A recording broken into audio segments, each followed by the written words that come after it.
Son las 9:37, ha llegado el momento del análisis político con nuestra panelista estable, María de Los Ángeles Fernández. ¿Cómo estás, María de Los Ángeles? Buenos días, bienvenida. Muy buenos días, bienvenido tú también, verte a ti, bueno, y estar aquí en contacto con todos nuestros auditores y auditoras de la radio. Un placer, un día lunes, para empezar con energía la semana. Eso, y para ayudarnos a comprender lo incomprensible. Porque ¡Wow! es cada vez más incomprensible cómo funciona la nueva mayoría, cómo resuelven sus conflictos y por qué tienen los problemas políticos que tienen, ¿no? Porque uno a estas alturas, ya juntando toda la información y los puntos de vista, llega a la conclusión de que el último episodio de Quiebre en la nueva mayoría, que es el del reajuste del sector público, da la impresión de que era un problema fácilmente evitable, que políticamente se podría haber gestionado de una manera completamente distinta a este callejón sin salida en el que nos encontramos hoy día, lunes 14 de noviembre del 2016. ¿Y con cuántos días de movilización? Sí. ¿2, 3 semanas? No sé. Efectivamente. ¿Qué es lo que está pasando ahí? Tú dices incomprensible. Es que a mí me parece tan, digamos, esperable todo lo que está sucediendo por la manera como se conformó la nueva mayoría. La nueva mayoría se conformó en base a la popularidad de la presidenta Bachelet y las posibilidades casi ciertas que tenían de volver al poder en torno a ella. En la medida que la presidenta Bachelet experimenta una deflación de su popularidad y de su poder, obvio que se empieza un poco a generar una porosidad en esta... Se empieza a desarmar esta cohesión, eso por un lado. Y por otro, porque también la incapacidad de previsión, anticipación. Todos los trimestres, los últimos trimestres de todos los años tenemos esta escena, ¿verdad?, donde los trabajadores del sector público se empiezan a organizar para pedir su reajuste. Entonces era previsible que esto tenía que haber algún tipo de anticipación y ver un poco las cartas que iban a estar sobre la mesa. Y en tercer lugar, bueno, todos los problemas de coordinación que tiene la nueva mayoría recurrentes en varios escenarios legales, bueno, se expresan en toda su plenitud en este caso especial, porque además muestra las distancias que hay, ¿verdad?, al interior de los partidos que la conforman. En el caso concreto, el PC y los compromisos que tiene el PC con sus bases y con su electorado. Es un partido que tiene un compromiso con los trabajadores y es obvio entender su posición, me parece a mí. Uh-huh. No es raro que haya tomado la posición que haya tomado. Sí, ahora se les ha pedido que ejerzan responsabilidad de gobierno, ¿no? Una de las cosas que decía el diputado Matías Walker, por ejemplo, era que cuando uno está en el gobierno se comparten los costos y los beneficios. Y este era el momento de compartir los costos. Ahora, es curioso que ocurra eso, o quería preguntarte por el matiz, porque si uno da la revisión de la última votación del reajuste del sector público, claro, votaron en contra todos los diputados del Partido Comunista, pero en términos cuantitativos hubo más diputados demócratas cristianos que votaron en contra que comunistas, y estaban representados todos los partidos de la coalición en la votación en contra. Entonces, ahí también surge una pregunta de cómo después se interpreta un determinado resultado para obtener un determinado objetivo político, ¿no? Y volver a la pregunta inicial, si lo que hay es un desmarque de un partido en relación al resto de los partidos, o lo que hay es un desmarque de parlamentarios en relación a los presidentes de de cada uno de los partidos. Porque si es la segunda alternativa, entonces el verdadero problema es qué nivel de confiabilidad tiene una negociación entre el gobierno y los presidentes de los partidos cuando esos presidentes de los partidos no están en condiciones de garantizar los votos. Por supuesto. Mira, en el caso, a ver, aquí hay varios niveles de análisis. Uno, yo no sé qué tanto se sorprenden con la posición del PC. Yo creo que el PC, tú puedes estar de acuerdo o no con sus posturas, pero ha sido de una claridad meridiana. Desde el primer día dijo que iba a estar con un pie en la calle y un pie en el gobierno. Entonces yo no sé, esto ha generado mucho dimidirete, pero así lo han tratado de cumplir y así ha sido. Punto uno. Punto dos, ya hemos visto, por ejemplo, algunos antecedentes de posturas del Partido Comunista. Quizá no tanto en bloque, no ha sido de esta manera, pero donde han mostrado diferencias con el gobierno. Acordémonos que ellos llevaron el control preventivo cuando se estaba discutiendo la agenda corta, ¿verdad?, de antidelincuencia, a la Comisión Interamericana de Derechos Humanos. O sea, no es algo que... Lo que está sucediendo ahora a mí me parece que es crónica de un evento anunciado. Y en tercer lugar, a ver, el Partido Comunista reclama que ellos tienen una manera de funcionar, que tienen una cultura donde ellos son súper disciplinados, de esto ellos han hecho una virtud, y en los tiempos actuales la verdad que parece que es una virtud porque garantiza cierta coherencia para bien o para mal, y ellos votan todos en bloque. Yo creo que eso eso no le pidamos tampoco... A ver, el Partido Comunista ha tenido que hacer bastantes transformaciones. Recordemos que por la ley de partidos políticos, Patricio, ellos han tenido que cambiar su sistema de votación, un militante y un voto. Histórico. Y era histórico, y lo hicieron. O sea... Te digo, no es que yo esté aquí, pero hay que ser un poquito razonable, un poquito, digamos, tener ecuanimidad. Y yo creo que ellos han hecho esfuerzos. Yo tengo la impresión de que después de lo que quedó, de la batahola que quedó después de las municipales, hay mucha confusión, están tratando de buscar chivos expiatorios y ahora le tocó al PC. Ahora, también el PC quedó, hay también factores más de cortísimo plazo. El PC perdió 95.000 votos en las elecciones municipales, perdió un municipio emblemático como es Perro Aguirre Cerda para ellos. Entonces, claro, también tiene que dar señales a sus bases de que sus compromisos no han sido burlados al entrar, ¿verdad?, a formar gobierno y comportarse en lógica oficialista. Sí, ahora, este es un problema que va por una vía paralela al tema de la definición de los liderazgos, porque uno ve que ya ha llegado el tiempo de la disputa de si va a ser Alejandro Guillé o Ricardo Lagos quienes van a encabezar la coalición.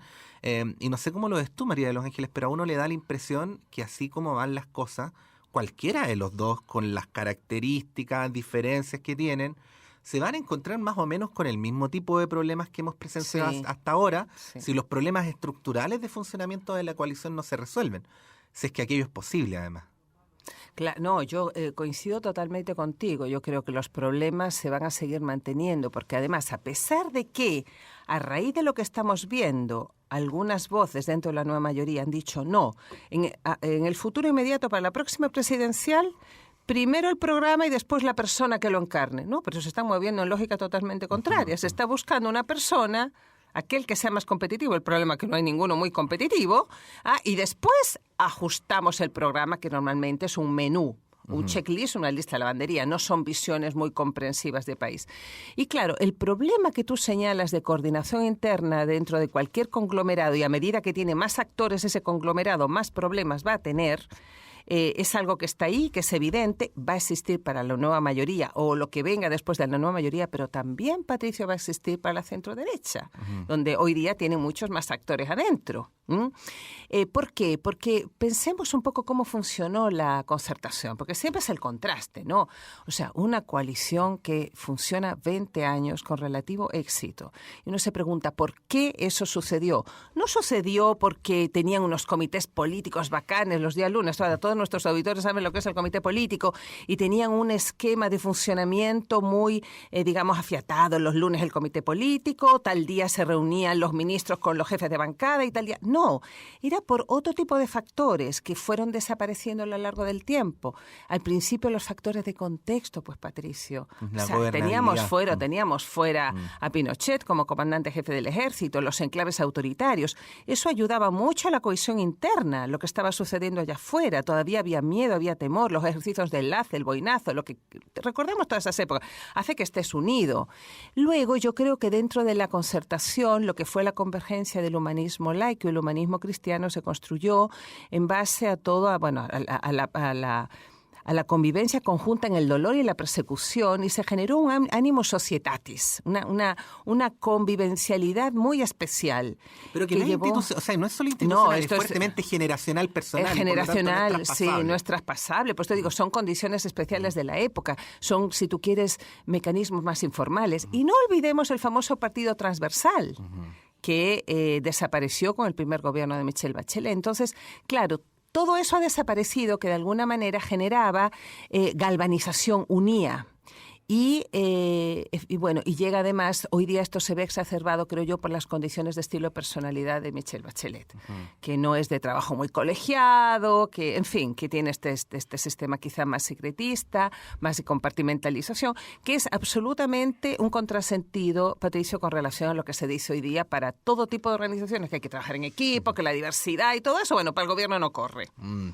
Bueno, hay abiertas muchas interrogantes. Hay que recordar que hubo este fin de semana una reunión de los presidentes de los partidos de la Concertación. No asistió el Partido Comunista, por lo tanto está abierta. Hay una crisis que a mí me da la impresión que está, de todos modos, muy directamente vinculada con el desenlace de la negociación del sector reajuste público. Yo creo que ahí hay un diálogo muy estrecho entre ambos conflictos y es probable que ambos decanten en la dirección que sea, pero que ambos decanten al mismo tiempo o en tiempos parecidos.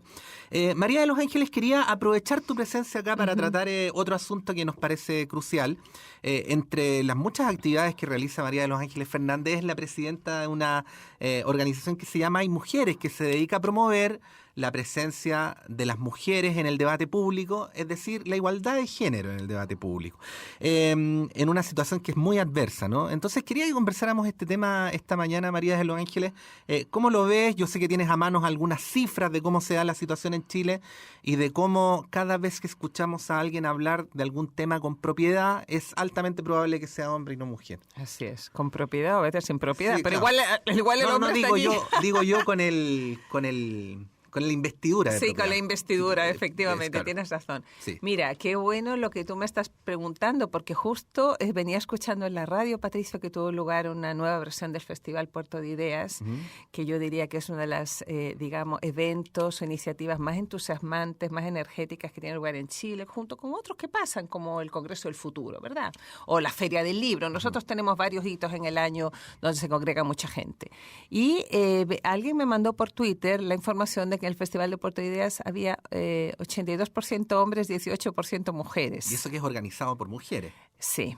Entonces, bueno, nuevamente veo este tipo de cifras, de datos. Patricio, me corrobora la pertinencia de esta plataforma que en su momento se me ocurrió crear con el apoyo del gobierno de Noruega. Recordemos a nuestros auditores y auditoras que Noruega es uno de los países, junto con todos los países nórdicos, que siempre están en el pic, ¿verdad?, en el punto más alto de los rankings de igualdad de género en el mundo.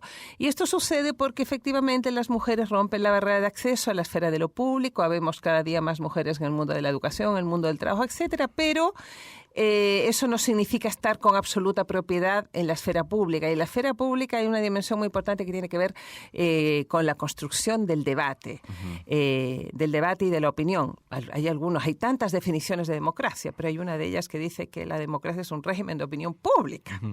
Entonces, nosotros partimos por ahí porque decimos que es muy importante, no solamente desde el punto de vista numérico, pero también desde el punto de vista numérico somos el 52% del padrón, que eso se exprese también de manera equitativa en todos los lugares donde hay conversaciones, debates, reflexiones, puntos de vista y se construye la opinión, ¿no? Eso es muy importante, sino que además, las mujeres tenemos una manera de ver las cosas distinta muchas veces y que es importante que esté puesta ahí en el tapete. Te voy a hacer un símil, Patricio, con lo mismo que sucede con los argumentos que se usa para que haya más mujeres en los lugares donde se toman decisiones políticas y concretamente en el Congreso. Si no hubiera habido una presencia que todavía es muy baja en nuestro Congreso de un 15% de mujeres, cuando el promedio de América Latina es 22%. Si no hubiera habido mujeres en nuestro Congreso, es muy probable que hoy día un tema que a todos nos afrenta y nos escandaliza, todas las semanas vemos casos de violencia de género o de femicidio, no estuviera allí. Fueron mujeres las que llevaron el tema, consagrando diputadas como Antonieta Sá y Nani Muñoz, a las cuales quiero hacer un homenaje, las que llevaron al Congreso esta idea de que lo personal es político. La violencia de género ha existido desde el origen de los tiempos, pero como ocurría detrás de las cuatro puertas del hogar, nadie se metía porque era de la esfera de lo doméstico y de lo íntimo. Bueno, pues lo mismo pasa con el mundo de la opinión. En la medida que hay más mujeres allí incorporadas, es más factible que temas que nos interesan a nosotros, un punto de vista, un acento distinto sea incorporado. Y tú me preguntas por cifras. Bueno, casi todas partes del mundo, en Chile no tenemos estudios sistemáticos, pero hay estudios, plataformas como Hay Mujeres se han ido creando en muchas partes. Menos del 20% de mujeres son consultadas por los medios de comunicación como fuentes de información y protagonistas de la noticia. Bueno, los medios de comunicación recurrimos a la academia, recurrimos a los partidos políticos. ¿Dónde se produce la discriminación? ¿Dónde se produce el quiebre? ¿No? ¿En los medios, en la academia, en los partidos políticos o hay culpabilidades compartidas? Sí, bueno, eso es una muy buena pregunta, porque normalmente se dice que los medios no inventan nada, que los medios lo que hacen es reflejar la realidad, y bueno, efectivamente... Acuérdate, María de los Ángeles, que cuando asumió en este periodo la presidenta Bachelet le preguntaron por qué no había paridad, dijo, porque no había más mujeres. Sí. Lo dijo, sí. O sea, mira, eso fue un inicio muy desafortunado, sí, porque después de venir de ONU Mujeres y haber consagrado con tanto éxito, no solamente para Chile, sino como un impacto simbólico en la paridad durante su anterior gobierno, resulta inexplicable que cuando conforma su primer gabinete, donde además puso como ministro del Interior al ministro más joven de la historia, acordémonos de aquello, fue un gabinete muy, muy especial.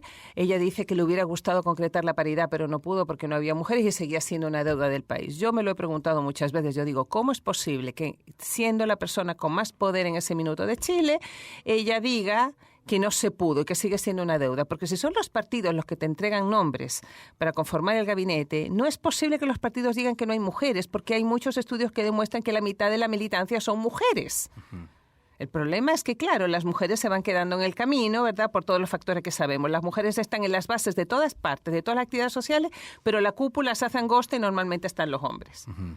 Bueno, este es un problema que hay que visibilizar para darse cuenta cuáles son nuestras prácticas, que son las que lo reproducen originan. Todo esto, claro, muchas veces inconscientemente. Bueno, en la misma Universidad de Chile este es un debate abierto, también hay una presencia equivalente entre mujeres y hombres, sin embargo, mujeres decanas han sido minoría. Así es. Mujeres vicerrectoras prácticamente no han existido y mujeres rectoras aún no.